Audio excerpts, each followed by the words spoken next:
Hi, this is Brian. Welcome back to another Heroic Plus One. In our last Plus One, we talked about my process of creating these Plus Ones and the fact that I have an I vote sticker next to the 30 Plus Ones on the upper right-hand corner of my whiteboard. I pointed out the fact that I made my sticker say I vote and reminded us that we all vote all day, every day. Every single choice we make is a vote for a more noble and virtuous world, period.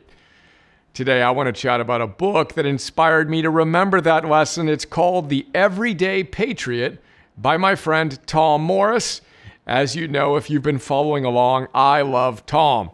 He has 2 PhDs from Yale, one in philosophy and the other in religious studies.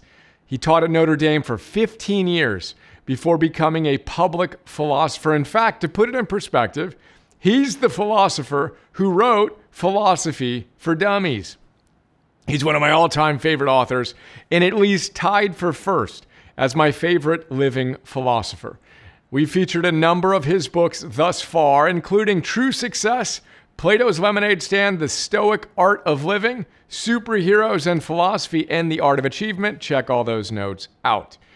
Over the last several years, I've gotten to know Tom personally, and I consider him a dear friend and soul uncle.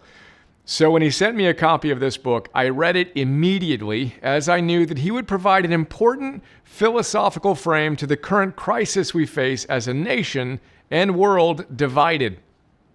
The book is a simple collection of short essays in which Professor Morris challenges us to reconsider what it means to be a citizen and an everyday patriot in the modern world, committed to upholding the virtues of our highest ideals in our everyday lives. It's a great read. Now, here's the passage that led to my sticker modification. This is Tom, quote, "Vote in the next election. Vote in every election. Vote even when there is no election."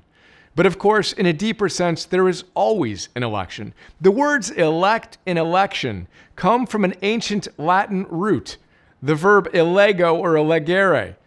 Pardon the Latin scholars who just recognized I may have mispronounced that. That meant to choose or pick out.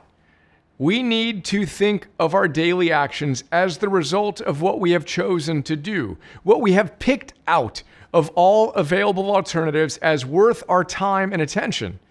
And we should choose things that will be of benefit to our communities and our nation, to each other and to the world. Elect the right matters of concern. Choose needed actions. Vote with your time, your attention, your conversation, and your energies day to day. He says, read the paper, keep up with the more reliable news sources that have been around a long time and are staffed by well-trained journalists. Sites that were not created simply for narrowly partisan interests. Keep up on the problems and opportunities of the day and get involved in your community to help with the many solutions to local challenges that are required for a better life together. Notice all the needs and challenges that exist around you. Take action, do something good, and by your deeds as well as your words, you can make your views known. And of course, by doing the same things, so can I. Vote in the next election and know that we are casting a vote every second of every day. Tom quotes Confucius, who tells us, I quote him, "To put the world right in order, we must first put the nation in order. To put the nation in order, we must first put the family in order. To put the family in order, we must first cultivate our personal life. We must first set our hearts right."